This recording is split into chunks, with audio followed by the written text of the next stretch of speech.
আসসালামু আলাইকুম। এটেন বাংলার সংবাদে সবাইকে স্বাগত জানাচ্ছি অনামিকা হাসান পুনম। শুরুতে বিআরবি কেবল সংবাদ শিরোনাম। বিএনপি ৪১, জামাত ৩০, এনসিপির ৪ এবং আওয়ামী লীগের ভোট ১৯%। গবেষণা সংস্থা ইনোভেশনের জরিপ। নির্বাচনে সব দলের অংশগ্রহণ চাইছে ৪০% মানুষ।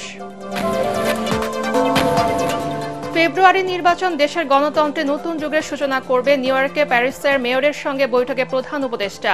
জাতিসংঘে তুলে ধরবেন ভোটের প্রস্তুতি। সরকারের কার্যকর ভূমিকার অভাবে আওয়ামী সমর্থকরা দেশে বিদেশে সক্রিয় হচ্ছে অভিযোগ রিজভির।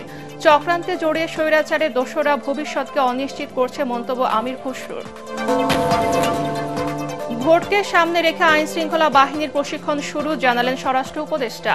মাঠে থাকবে সেনাবাহিনীর প্রায় ১ লাখ সদস্য। ডিএমপির অভিযানে আওয়ামী লীগের ২৫০ নেতাকর্মী আটক। জুলাই অভ্যুত্থানে ড্রোনের মাধ্যমে আন্দোলনকারীদের অবস্থান শনাক্ত করে হেলিকপ্টার থেকে বোম্বিং করার নির্দেশ দেন শেখ হাসিনা। ট্রাইব্যুনালে দেয়া ৪টি ফোনালাপের তথ্য। এবং নভেম্বরে চালু হচ্ছে প্রবাসীদের ভোট দেওয়ার অ্যাপ পোস্টাল ভোট বিডি। সহজেই দেয়া যাবে ভোট, জানালেন ইসি কমিশনার সানাউল্লাহ। এবারে বিস্তারিত। আগামী জাতীয় সংসদ নির্বাচনে ৪১.৩০% ভোট পাবে বিএনপি, আর জামাত পাবে ৩০.৩%। রাজধানীর আগারগাঁও আর্কাইভ ভবনে এক জরিপ প্রকাশ অনুষ্ঠানে এই তথ্য দিয়েছে গবেষণা সংস্থা ইনোভেশন।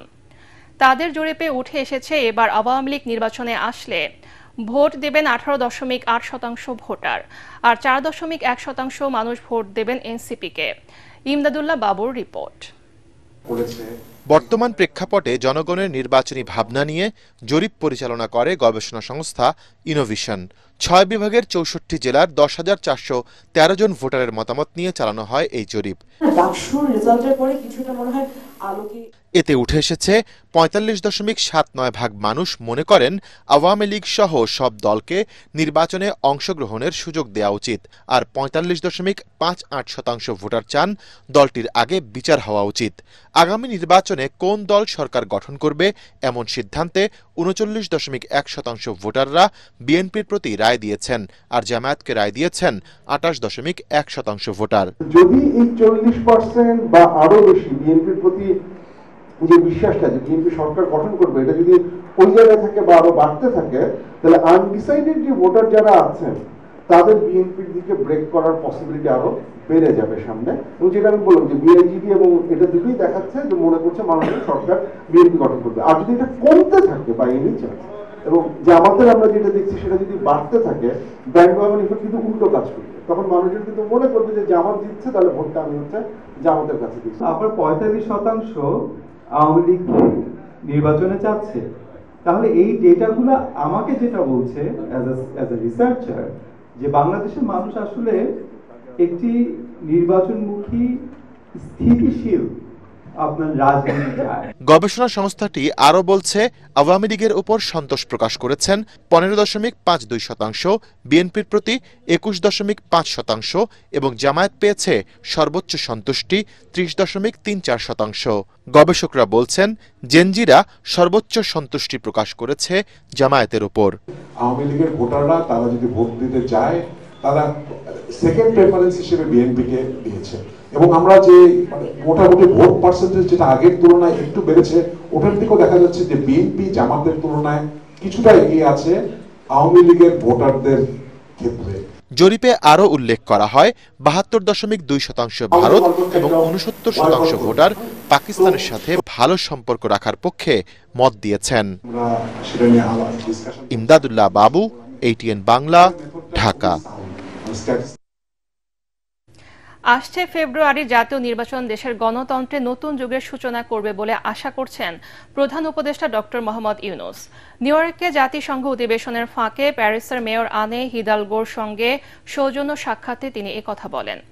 এদিকে বিশ্ব বাণিজ্য সংস্থার মহাপরিচালকের সঙ্গে বৈঠকে বাংলাদেশের স্বল্প উন্নত দেশ থেকে উত্তরণের প্রক্রিয়াকে মসৃণ করতে সংস্থাটির সহযোগিতা চান প্রধান উপদেষ্টা। বিস্তারিত একরামুল হক সায়েমের রিপোর্টে। জাতিসংঘের অধিবেশনকে কেন্দ্র করে নিউ ইয়র্কে ব্যস্ত সময় পার করছেন প্রধান উপদেষ্টা ডক্টর মোহাম্মদ ইউনূস। অধিবেশনে যোগ দেওয়ার পাশাপাশি অংশ নেন সাইড লাইনে বিভিন্ন বৈঠকে। বিভিন্ন দেশের রাষ্ট্রপ্রধানদের সাথে করছেন সৌজন্য সাক্ষাৎ। নিউ ইয়র্কের একটি হোটেলে প্যারিসের মেয়র আনে হিদালগো বৈঠক করেন প্রধান উপদেষ্টা ডক্টর মোহাম্মদ ইউনূসের সঙ্গে। এ সময় প্রধান উপদেষ্টা বলেন, বাংলাদেশ গণতান্ত্রিক রূপান্তরের পথে রয়েছে এবং আগামী বছরের ফেব্রুয়ারির প্রথমার্ধে অনুষ্ঠিত হবে জাতীয় নির্বাচন, আর ওই নির্বাচন দেশের গণতন্ত্রের সূচনা করবে নতুন যুগের। এদিকে বিশ্ব বাণিজ্য সংস্থার মহাপরিচালকের সঙ্গে বৈঠক করেন প্রধান উপদেষ্টা।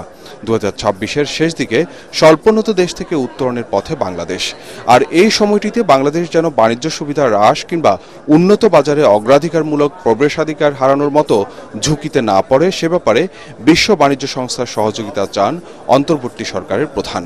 মঙ্গলবার নিউ ইয়র্কে জাতিসংঘ সাধারণ পরিষদের অধিবেশনের ফাঁকে বিশ্ব বাণিজ্য সংস্থার মহাপরিচালক ডক্টর নগজি ওকনজো ইউএলআর এর সঙ্গে বৈঠকে ডক্টর মোহাম্মদ ইউনূস এ বিষয়ে ডব্লিউটি এর সর্বাত্মক সহযোগিতা চান। বৈঠকে বৈশ্বিক বাণিজ্যের সুরক্ষা নীতি, বিশ্বায়নের গতি ধীর হওয়া এবং বহুল প্রত্যাশিত ডব্লিউটিও এর সংস্কার নিয়েও আলোচনা হয়। এ সময় সংস্থাটির সংস্কার প্রক্রিয়ায় বাংলাদেশের সমর্থন চান ডক্টর নগজি। এদিকে ম্যানহাটনে সাংবাদিকদের সঙ্গে আলাপকালে প্রেস সচিব শফিকুল আলম জানান, জাতিসংঘ সাধারণ পরিষদের অধিবেশনে প্রধান উপদেষ্টা সরকার পতনের পর বাংলাদেশের 14 মাসের অভিজ্ঞতা ও আসন্ন নির্বাচনের প্রস্তুতি এবং ভূ রাজনৈতিক ইস্যুগুলো তুলে ধরবেন।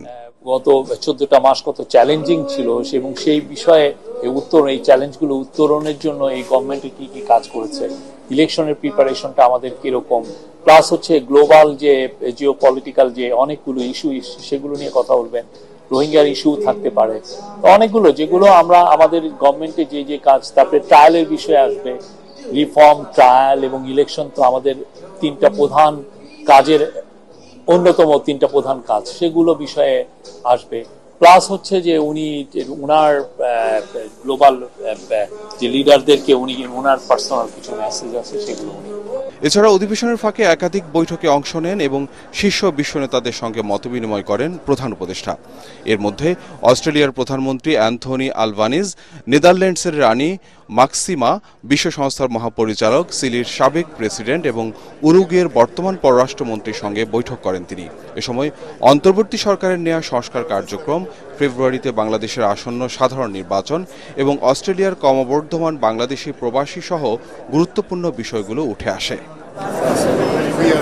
Ikramul Haque Sayem, ATN Bangla, Dhaka. New York সফরে প্রধান উপদেষ্টার সঙ্গে রাজনৈতিক দলগুলোর নেতারা থাকায় দেশে চলমান রাজনৈতিক অনৈক্যের অবসান হতে পারে বলে মনে করছেন বিশ্লেষকরা। তারা বলছেন, ভিন্ন দেশে ভিন্ন পরিবেশে অনেক কিছুর সমাধান আসতে পারে এই সফরে।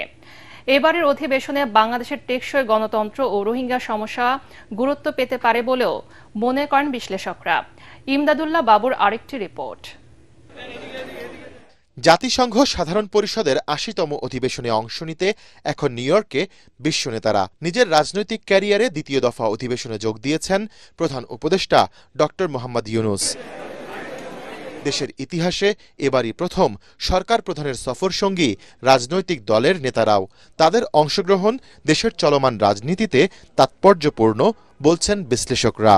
রাজনৈতিক দলের নেতৃবৃন্দকে যে নিয়ে গেছেন, এর ফলে বাংলাদেশের বাইরে ওখানকার ইনফর্মাল প্রেক্ষাপটে অন্তরঙ্গভাবে আলাপ আলোচনা করা এবং এর মধ্য দিয়ে একটা সহমত তৈরির সুযোগ আসবে বলে আমার ধারণা, এবং সেটিতে তারা চেষ্টা করছেন বলে আমার মনে হচ্ছে। বিশ্বকে দেখানো যে সে একা না এখানে, এবং যেই নির্বাচনের কথা বলা হচ্ছে সেই নির্বাচনের কাঠামোটাও হয়তো বোঝানোর, অন্য কারোর সাথে মিটিং হচ্ছে কিনা, যারা যাচ্ছে বাংলাদেশ থেকে তারা সবাই আছে ওই মিটিংয়ে। ওই নিউজগুলো যখন পাবো তখন হয়তো কিছুটা হয়তো অ্যাসেস করা যেতে পারে।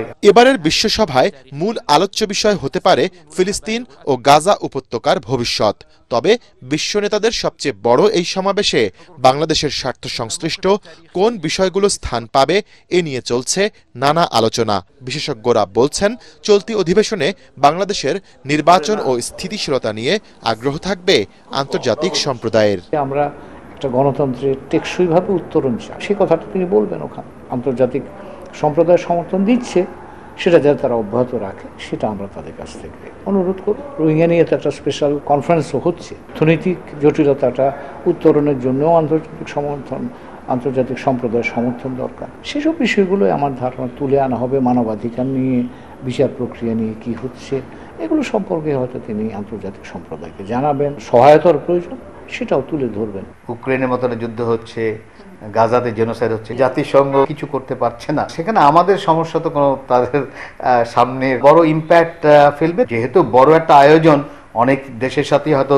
দেখা সাক্ষাৎ হবে। বাংলাদেশে কবে নির্বাচন হবে, কবে স্টেবিলিটি পুরোপুরি আসবে, এটা উপরে তাদের একটা আগ্রহ থাকবে। জাতিসংঘে নির্ধারিত সভার বাইরে বিশ্ব নেতাদের মধ্যে অনানুষ্ঠানিক বৈঠক সাধারণত বেশি গুরুত্ব বহন করে। সেক্ষেত্রে প্রধান উপদেষ্টার সাথে কয়েকটি দেশের সরকার প্রধানের বৈঠক দেশে বিনিয়োগের নতুন সম্ভাবনা সৃষ্টি করতে পারে বলে আশা বিশ্লেষকদের।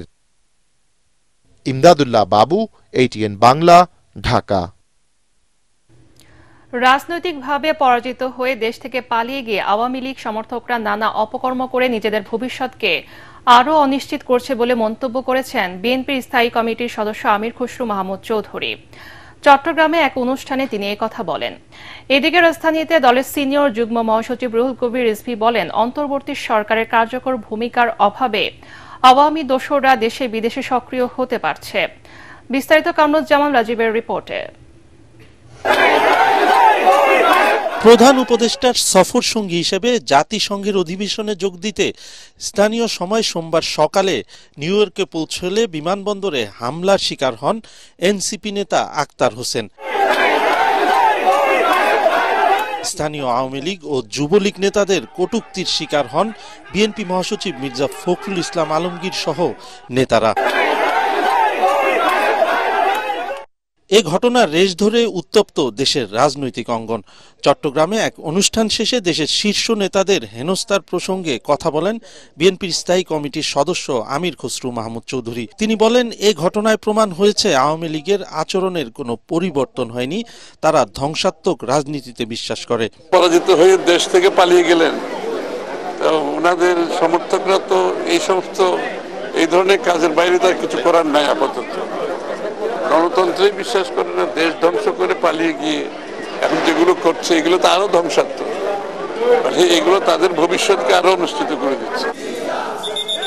অন্যদিকে বরগুনা ও পিরোজপুর জেলা বিএনপির নবনির্বাচিত আহ্বায়ক কমিটির নেতাদের নিয়ে দলের প্রতিষ্ঠাতা জিয়াউর রহমানের সমাধিতে শ্রদ্ধা জানানোর পর সাংবাদিকদের সাথে কথা বলেন বিএনপির সিনিয়র যুগ্ম মহাসচিব রুহুল কবির রিজভী। বলেন, গণহত্যাকারী আওয়ামী লীগকে কোনো ছাড় নয়, পতিত স্বৈরাচারের সাথে কেউ আঁতাত করার চেষ্টা করলে জনগণ তাদের প্রতিরোধ করবে। বর্তমান অন্তর্বর্তীকালীন সরকার যার প্রতি সকল গণতান্ত্রিক শক্তি সমর্থন জানিয়েছে, তারা যদি আজকে আরো বেশি দক্ষতা প্রদর্শন করতেন তাহলে নিউ ইয়র্কে যে ঘটনাটি ঘটেছে সেখানে ফ্যাসিবাদের দোসররা যে কর্মকাণ্ড করেছে এটা সাহস হতো না। আজকে বিভিন্ন জায়গায় দোসরদের প্রেতাত্মারা তারা নামার সুযোগ পাচ্ছে, আওয়ামী লীগের সাথে কোনো আতাত নেই।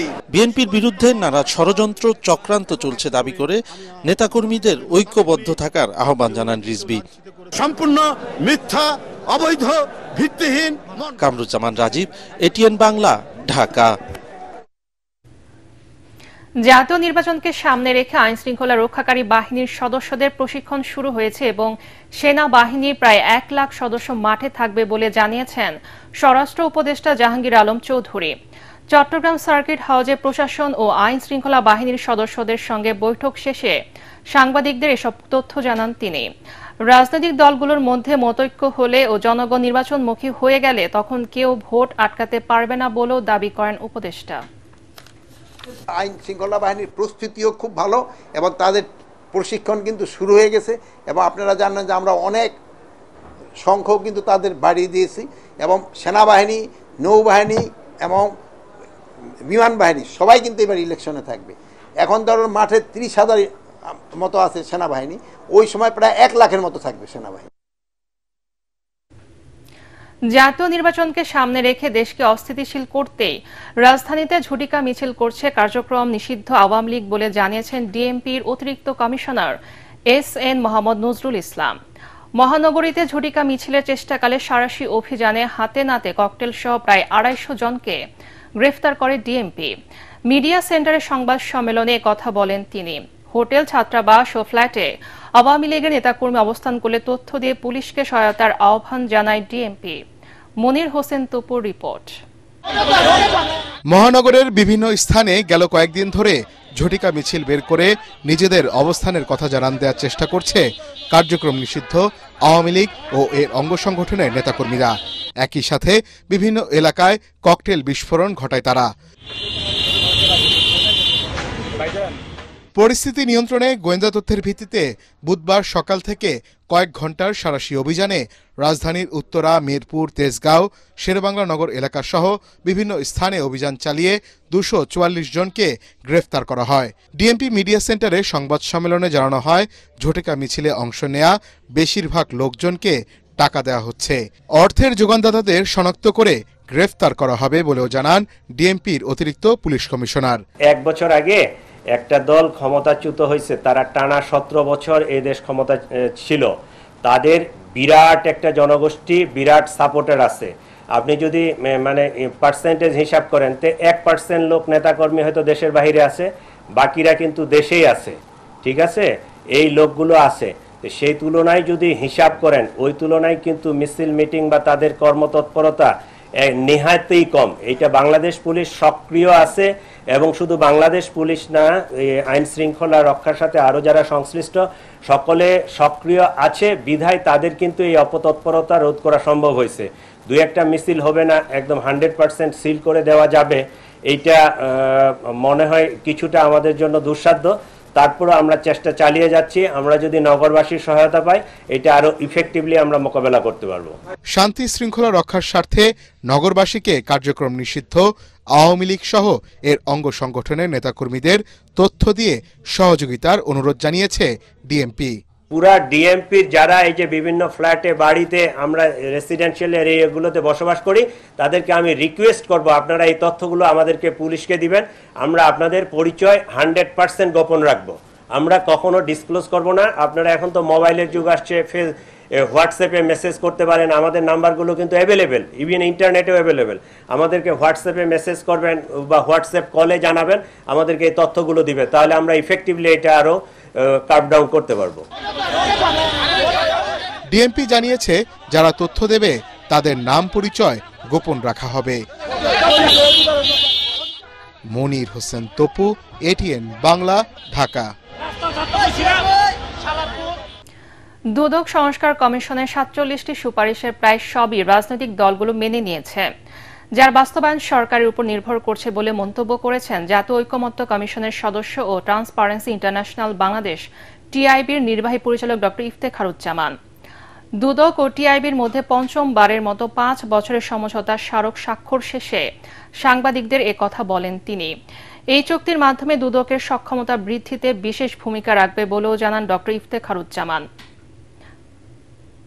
বাংলাদেশের রাজনৈতিক এবং আমলাতান্ত্রিক সংস্কৃতিতে ইতিবাচক পরিবর্তন হচ্ছে কিনা তার উপর নির্ভর করবে। আমরা যতই কাগজে কলমে, আইনে এবং প্রাতিষ্ঠানিক সংস্কার করি না কেন, রাজনৈতিক ও আমলাতান্ত্রিক সংস্কৃতিতে পরিবর্তন, ইতিবাচক পরিবর্তন, দুর্নীতি প্রতিরোধক মানসিকতা এবং সেই মানসিকতা প্রচার করার মতো সহজ দৃঢ়তা যতদিন পর্যন্ত এই দুইটা অঙ্গনে না হবে, ততদিন পর্যন্ত আমাদের দুদক সংস্কার কমিশনে যে স্বপ্ন সেটা বাস্তবিত হবে, এটা প্রত্যাশা করাটা খুব কঠিন।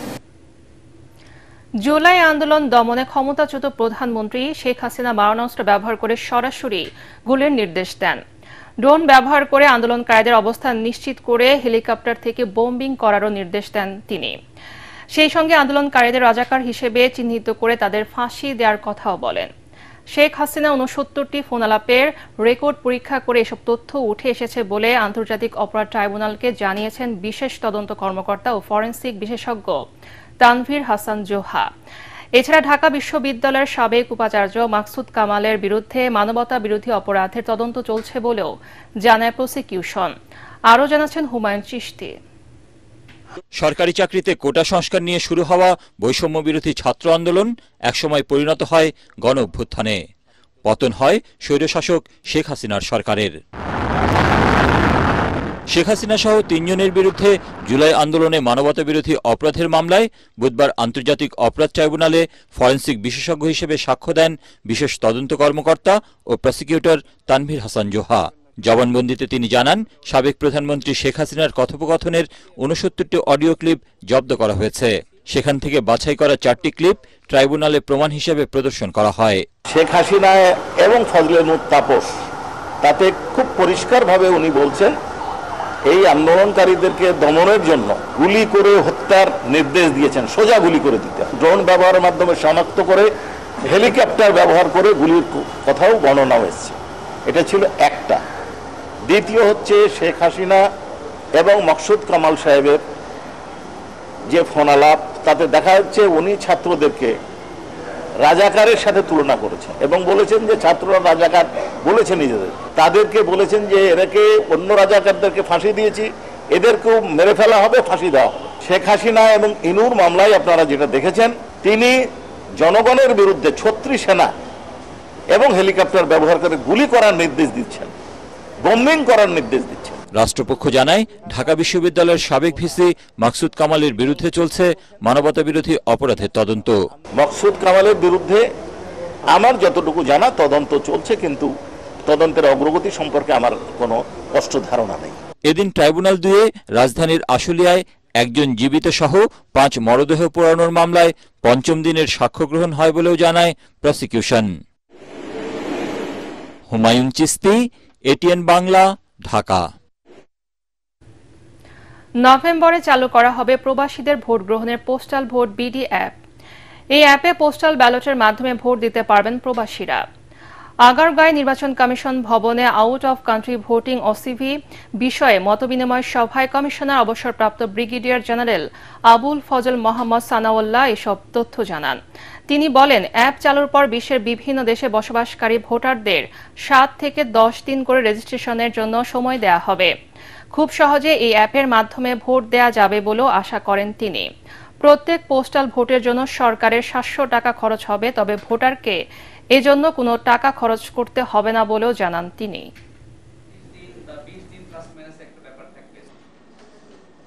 দেশের বাইরে থেকে ভোট দেওয়ার জন্য out of country voting registration, এইটারই আমরা অ্যাপটা ডেভেলপ করছি এবং ইনশাআল্লাহ নভেম্বর মাসে এই অ্যাপটা লঞ্চ হবে, নভেম্বরের 3rd উইকে। আমরা আগের থেকে সার্কুলার দিয়ে আমরা প্রচারণার মাধ্যমে সোশ্যাল মিডিয়ায় হোক, আমাদের ন্যাশনাল মিডিয়ায় হোক, আমরা জানিয়ে দিব যে কোন অঞ্চল থেকে পৃথিবীর কবে রেজিস্টার করতে পারবেন ভোটাররা। সাধারণভাবে আমরা 7 থেকে 10 দিন প্রত্যেক রিজিয়নকে দিব। প্রশাসনের আশ্বাসে আগামী 7 কার্যদিবস পর্যন্ত রাজশাহী বিশ্ববিদ্যালয়ে কর্মকর্তা কর্মচারীদের কমপ্লিট শাটডাউন কর্মসূচি স্থগিত করা হয়েছে। দুপুরে শহীদ বুদ্ধিজীবী চত্বরে আনুষ্ঠানিক সংবাদ সম্মেলনে এই ঘোষণা দেন কর্মকর্তা কর্মচারীরা। রাবি অফিসার সমিতির সভাপতি মুক্তার হোসেন জানান, শিক্ষক কর্মকর্তাদের লাঞ্ছিতের ঘটনায় জড়িতদের বিচারের পাশাপাশি প্রাতিষ্ঠানিক সুবিধা ফিরিয়ে দেওয়ার দাবি জানানো হয়। তা না হলে কঠোর আন্দোলনের হুঁশিয়ারি দেন তারা। এর আগে 4র্থ দিনের মতো রাজশাহী বিশ্ববিদ্যালয়ে পোষ্য কোটা ঘিরে শিক্ষার্থীদের হাতে লাঞ্ছিতের ঘটনায় তাদের কার্যক্রমে অনির্দিষ্টকালের জন্য কমপ্লিট শাটডাউন পালন করে আসছিল শিক্ষক কর্মকর্তা কর্মচারীরা। কর্মসূচির অংশ হিসেবে সকালে শহীদ বুদ্ধিজীবী চত্বরে অবস্থান নেন 2 শতাধিক কর্মকর্তা কর্মচারী। এদিকে বিশ্ববিদ্যালয়ের অচল অবস্থা নিরসনে মানববন্ধন করেছে ইসলামী ছাত্র শিবির।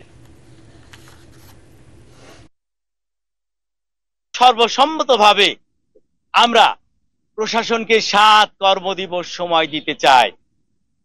এই 7 কর্মদিবসের মধ্যে যদি আমাদের প্রাণের দাবি, সন্ত্রাসীদের ন্যায় বিচার এবং প্রাতিষ্ঠানিক সুবিধা হতে আমাদের ফিরিয়ে দেওয়া না হয়, 7 কর্মদিবস পরে আমরা আরো বৃহত্তর কর্মসূচি গ্রহণ করব। দেশে তো বটেই, আন্তর্জাতিকভাবেও স্বীকৃত ব্র্যান্ড স্কয়ার, যার কঠোর পরিশ্রম, ধৈর্য, শৃঙ্খলাবদ্ধ জীবন আর সততার শক্তিতে এই অর্জন তিনি স্কয়ার গ্রুপের প্রতিষ্ঠাতা স্যামসন এইচ চৌধুরী। 2012 সালে 85 বছর বয়সে ইহকালের মায়া ত্যাগ করে পরপারে পাড়ি জমানো স্যামসন এইচ চৌধুরীর জন্মশতবার্ষিকী আগামীকাল। এই শিল্প উদ্যোক্তার জন্মদিনে সিপিডির সম্মানীয় ফেলো ডক্টর দেবপ্রিয় ভট্টাচার্য বলেন, সততার মধ্য দিয়ে ব্যবসা করে মুনাফা দিয়ে সমাজের কল্যাণে অবদান রাখা যায়। এর শ্রেষ্ঠ উদাহরণ স্যামসন এইচ চৌধুরী। মিজান শাহজাহানের রিপোর্ট।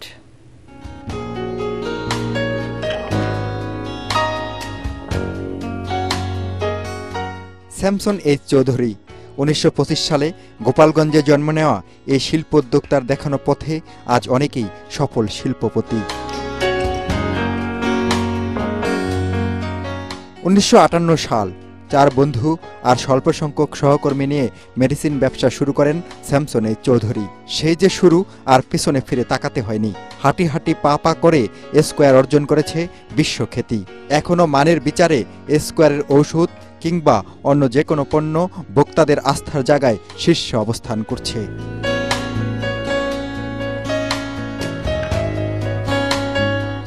আমার দোকানে ডক্টর রশিদ বসতো, তখন আমি তার সঙ্গে আলাপ করলাম যে পাবনাতে তখন এডুক নামে একটা ফার্মাসিউটিক্যাল কোম্পানি ছিল, ওরা যদি পারে আমরা কেন পারবো না। তারপরে আমি আরো 2জন পার্টনার নিলাম। এইভাবে পার্টনারশিপে যখন 4 জন হলো, তখন এটাকে আমরা নাম পরিবর্তন করে স্কোয়ার ফার্মাসিউটিক্যালস নাম দিলাম। আমাদের দুটো নাম হচ্ছে আমরা 4জন, আর একটা ফিলোসফিক্যাল নাম হচ্ছে যে 4 hands are equal, it means perfect। তার মতে পণ্যের মানে আপোষ করা মানে নিজের সাথে প্রতারণা।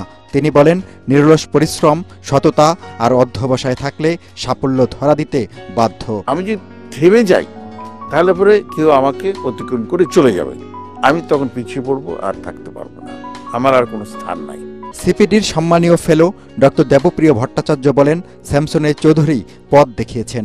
সেই পথ সফলতার আর কল্যাণকর ব্যবসার। সততার ভিতর দিয়ে বাণিজ্যিক কার্যক্রম পরিচালনা করে একদিকে যেমন সেটা মুনাফা করতে পারে, একই রকমভাবে দেশ সেবা করতে পারে। এই যে উভয় দিককে সম্মিলন ঘটানো, এটা স্যামসন এইচ চৌধুরী আমাদের কাছে দেখিয়ে দিয়ে গেছেন। মানের বিচারে স্কোয়ারের ওষুধ যেমন ডাক্তার ও রোগীর পছন্দের শীর্ষে, একইভাবে স্কোয়ার হাসপাতালও নিশ্চিত করেছে আন্তর্জাতিক মান। কনজুমার্স, টেক্সটাইল, কৃষি, তথ্য প্রযুক্তি থেকে শুরু করে সংবাদ মাধ্যমেও সাফল্য পেয়েছে স্কোয়ার। আর এসবের নেপথ্য নায়ক স্যামসন এইচ চৌধুরী। 2013 সালে সমাজসেবায় মরণোত্তর 21 পদকে ভূষিত এই গুণী শিল্প উদ্যোক্তার জন্মদিনে গভীর শ্রদ্ধা। মিজান শাহজাহান, এটিএন বাংলা, ঢাকা। স্কয়ার গ্রুপের প্রতিষ্ঠাতা স্যামসন এইচ চৌধুরী জন্মশতবর্ষে 56,000 স্কয়ার মাইল জুড়ে মোবাইল হেলথ কেয়ার প্রোগ্রাম চালু করা হয়েছে। স্যামসন এইচ চৌধুরীর 100তম জন্মবার্ষিকীতে দেশজুড়ে স্বাস্থ্যসেবার পরিধি আরও বিস্তৃত করতে ঢাকার কাকরাইলে অবস্থিত সেন্ট ম্যারিজ ক্যাথেড্রালে এই উদ্যোগের উদ্বোধন করেন তার সন্তানরা। এ সময় উপস্থিত ছিলেন স্কয়ার গ্রুপের chairman Samuel S Chowdhury, vice chairman Ratna পাত্র, ম্যানেজিং ডিরেক্টর তপন চৌধুরী এবং ডিরেক্টর অঞ্জন চৌধুরী। এই উদ্যোগের মাধ্যমে দেশে 56,000 স্কয়ার মাইল জুড়ে দূরবর্তী ও অনগ্রসর অঞ্চলে মোবাইল ক্লিনিক ও টেলিমেডিসিনের মাধ্যমে স্বাস্থ্য সেবা পৌঁছে দেওয়া হবে। এই হেলথ কেয়ার উদ্যোগ নিয়ে স্কয়ার ফার্মাসিউটিক্যালস পিএলসির ম্যানেজিং ডিরেক্টর তপন চৌধুরী বলেন, মোবাইল হেলথ কেয়ারের মাধ্যমে চিকিৎসক, ওষুধ ও ডায়াগনস্টিক সুবিধা মানুষের দোরগোড়ায় পৌঁছে দিতে চাই। মঙ্গলবার রাজধানীর গুলশান 1-এ অবস্থিত স্যামসন সেন্টারে আয়োজিত এক সংবাদ সম্মেলনে এই উদ্যোগের ঘোষণা দেওয়া হয়। সংবাদ সম্মেলনে উপস্থিত ছিলেন স্কয়ার পরিবারের ঊর্ধ্বতন কর্মকর্তাগণ।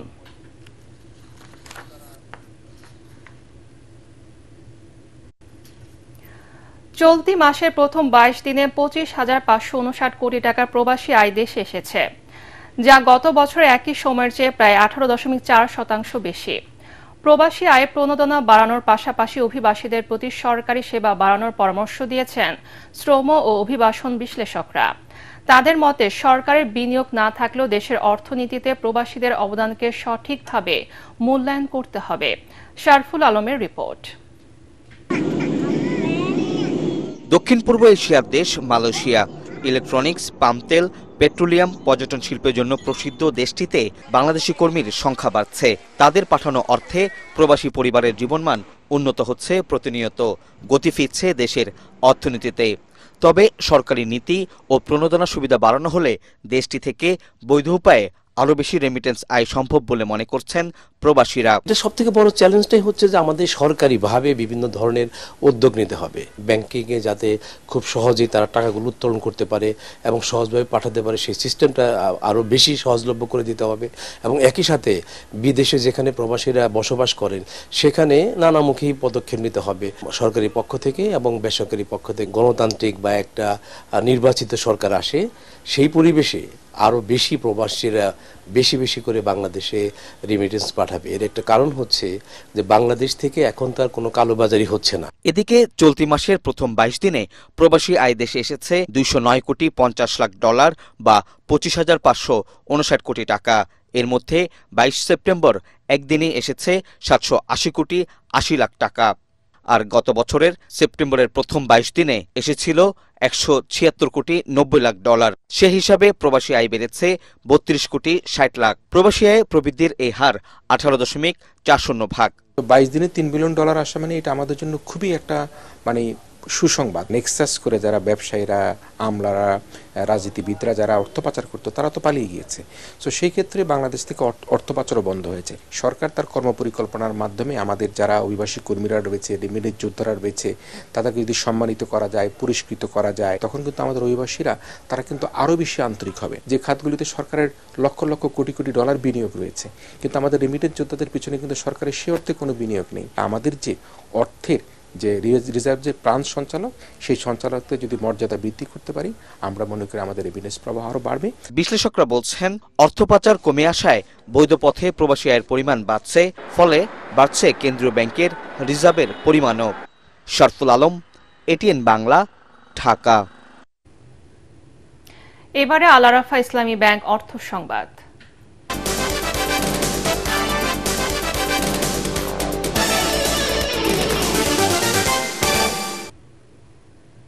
প্রাইভেট মেডিকেলগুলোকে সরকার সহযোগিতা করলে স্বাস্থ্য খাতে বিপ্লব ঘটবে বলে আশা করছেন প্রাইভেট মেডিকেল কলেজ অ্যাসোসিয়েশনের সভাপতি ডাক্তার শেখ মহিউদ্দিন। অহেতুক নিয়ম কানুনের বেড়াজালে না আটকে মেডিকেল ভর্তি প্রক্রিয়ায় অকার্যকর অটোমেশন পদ্ধতি দ্রুত বাতিলের তাগিদও দেন তিনি।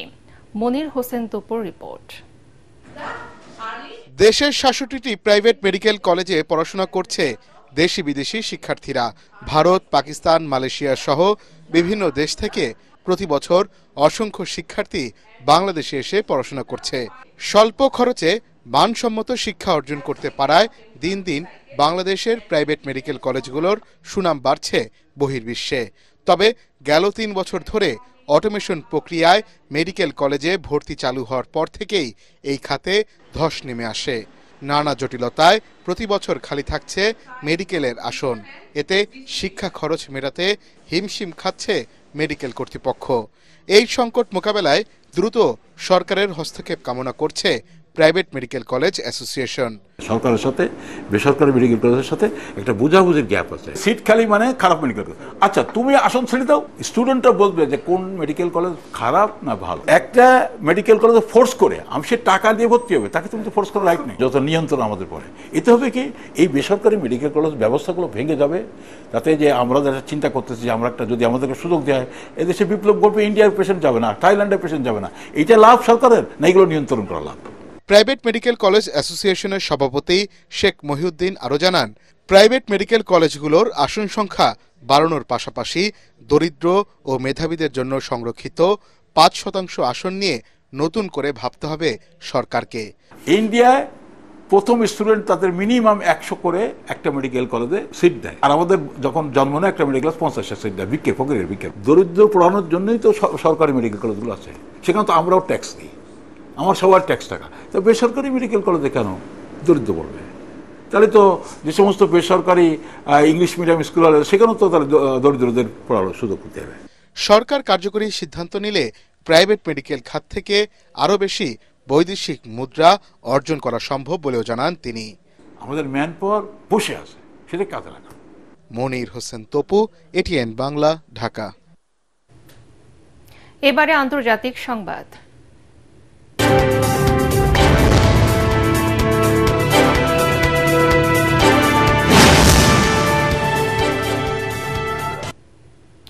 ফিলিস্তিনকে রাষ্ট্র হিসেবে স্বীকৃতি, গাজায় ইসরায়েলের বর্বরতা ও নৃশংসতা বন্ধের জোরালো দাবি উঠেছে জাতিসংঘের সাধারণ পরিষদের অধিবেশনে। ইসরায়েলের মিত্র খোদ মার্কিন প্রেসিডেন্ট ডোনাল্ড ট্রাম্পও তার ভাষণে যুদ্ধ বন্ধে জরুরি পদক্ষেপ নেওয়ার আহ্বান জানিয়েছেন। বিশ্ব শান্তির প্রতিষ্ঠার ব্যর্থতার জন্য জাতিসংঘকে তুলোধনো করেন তিনি। গাজায় গণহত্যা বন্ধ ও শান্তি প্রতিষ্ঠায় ফিলিস্তিন ইসরায়েল আলাদা রাষ্ট্র সমাধানের তাগিদ দেন বিশ্ব নেতারা। বিস্তারিত শরীফুল ইসলামের প্রতিবেদনে। ইয়াসির আরাফাত ১৯৮৮ সালে ফিলিস্তিনের স্বাধীনতা ঘোষণার পর থেকে জাতিসংঘের ১৯৩টি সদস্য দেশের মধ্যে ১৫৭টি ফিলিস্তিনকে রাষ্ট্র হিসেবে স্বীকৃতি দিয়েছে। একমাত্র যুক্তরাষ্ট্র ছাড়া নিরাপত্তা পরিষদের স্থায়ী ৫ সদস্যের ৪টি দেশও চায় ফিলিস্তিন আলাদা রাষ্ট্র হোক। ফিলিস্তিনিদের প্রতি বিশ্বের অকুণ্ঠ মানুষের সমর্থনের পরও গাজা জুড়ে ধ্বংসযজ্ঞ চালিয়ে যাচ্ছে ইসরায়েলি বাহিনী। তবে সম্প্রতি আরও ৬টি দেশ ফিলিস্তিনকে স্বাধীন রাষ্ট্রের স্বীকৃতি দেওয়ায় গাজায় দ্রুত সংঘাত থামাতে চান মার্কিন প্রেসিডেন্ট ডোনাল্ড ট্রাম্পও। মঙ্গলবার জাতিসংঘ অধিবেশনে তার দীর্ঘ ভাষণে গাজায় সংঘাত বন্ধের আহ্বান, মার্কিন শুল্ক আরোপ, অবৈধ অভিবাসন, রাশিয়া ইউক্রেন যুদ্ধবন্ধ এবং ইরানের পারমাণবিক স্থাপনা নিয়ে কথা বলেন। বিশ্ব শান্তি প্রতিষ্ঠায় জাতিসংঘের ব্যর্থতার অভিযোগ তুলে এর কড়া সমালোচনা করেন তিনি। সংস্থাটির নানা কর্মকাণ্ড নিয়ে উপহাস করেন মার্কিন এই ধনকুবের।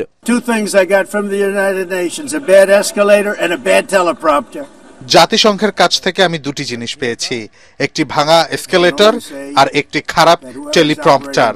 শুধু কড়া ভাষায় চিঠি লিখে ও ফাঁকা বুলি দিয়ে যুদ্ধ থামানো যায় না। অধিবেশনে তুরস্ক, জর্ডান, ফ্রান্স সহ বিশ্ব নেতারা জোরালো দাবি জানান গাজায় ইসরায়েলের গণহত্যা বন্ধের। ফিলিস্তিন ইসরায়েল ২ রাষ্ট্র ভিত্তিক সমাধান চান তারা। এ সময় গাজার ক্ষুধার্ত মানুষের ছবি তুলে ধরে দখলদার ইসরায়েলের তীব্র সমালোচনা করেন প্রেসিডেন্ট এরদোয়ান। এর আগে মূল পর্বের অধিবেশনের উদ্বোধনী ভাষণ দেন জাতিসংঘ মহাসচিব। গাজাসহ বৈশ্বিক সংঘাত ও হানাহানি বন্ধে বিশ্ব নেতাদের ঐক্যবদ্ধ হওয়ার আহ্বান জানান তিনি।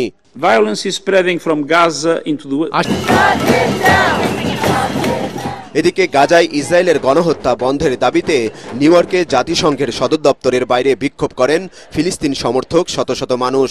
জাতিসংঘ অধিবেশন থেকেই ফিলিস্তিনে শান্তি প্রতিষ্ঠায় স্থায়ী একটি পথ খুঁজে বের করতে বিশ্ব নেতাদের প্রতি আহ্বান জানান তারা। শরীফুল ইসলাম, এটিএন বাংলা।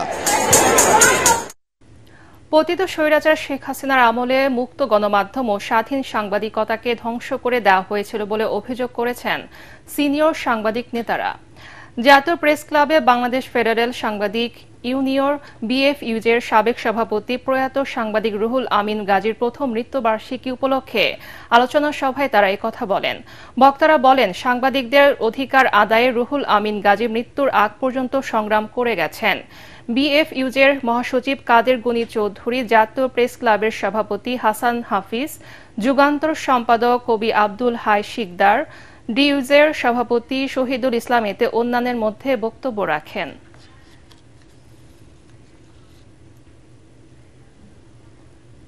এবারে খেলার খবর, শুরুতে এশিয়া কাপ। এশিয়া কাপের ফাইনালে ওঠার পথে রাতে বাংলাদেশের ভারত পরীক্ষা। সুপার 4-এ দুদলই নিজেদের প্রথম ম্যাচে জয় পেয়েছে। আজ জিতলেই ফাইনালের পথে এগিয়ে যাবে টাইগাররা। শক্তিমত্তায় ভারতের চেয়ে অনেকটা পিছিয়ে থাকলেও মাঠের লড়াইয়ে জয় চায় লাল সবুজের দল। দুবাইয়ে রাত 8:30টায় শুরু হবে খেলাটি।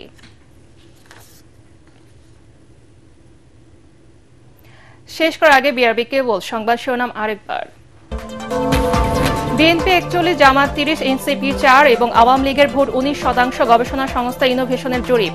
নির্বাচনে সব দলের অংশগ্রহণ চায় 46% মানুষ। ফেব্রুয়ারি নির্বাচন, দেশের গণতন্ত্রে নতুন যুগের সূচনা করবে। নিউ ইয়র্কে প্যারিসের মেয়রের সঙ্গে বৈঠকে প্রধান উপদেষ্টা। জাতিসংঘে তুলে ধরবেন ভোটের প্রস্তুতি। সরকারের কার্যকর ভূমিকার অভাবে আওয়ামী সমর্থকরা দেশে বিদেশে সক্রিয় হচ্ছে, অভিযোগ রিজভির। চক্রান্তে জড়িয়ে স্বৈরাচারের দোসররা ভবিষ্যৎকে অনিশ্চিত করছে, মন্তব্য আমির খুসরুর। ভোটকে সামনে রেখে আইন শৃঙ্খলা বাহিনীর প্রশিক্ষণ শুরু, জানালেন স্বরাষ্ট্র উপদেষ্টা। মাঠে থাকবে সেনাবাহিনীর প্রায় 1 লাখ সদস্য। ডিএমপির অভিযানে আওয়ামী লীগের 250 নেতাকর্মী আটক। জুলাই অভ্যুত্থানে ড্রোনের মাধ্যমে আন্দোলনকারীদের অবস্থান শনাক্ত করে হেলিকপ্টার থেকে বোম্বিং করার নির্দেশ দেন শেখ হাসিনা। ট্রাইব্যুনালে দেয়া 4টি ফোনালাপের তথ্য। এবং নভেম্বরে চালু হচ্ছে প্রবাসীদের ভোট দেওয়ার অ্যাপ পোস্টাল ভোট বিডি। সহজেই দেয়া যাবে ভোট, জানালেন ইসি কমিশনার সানাউল্লাহ।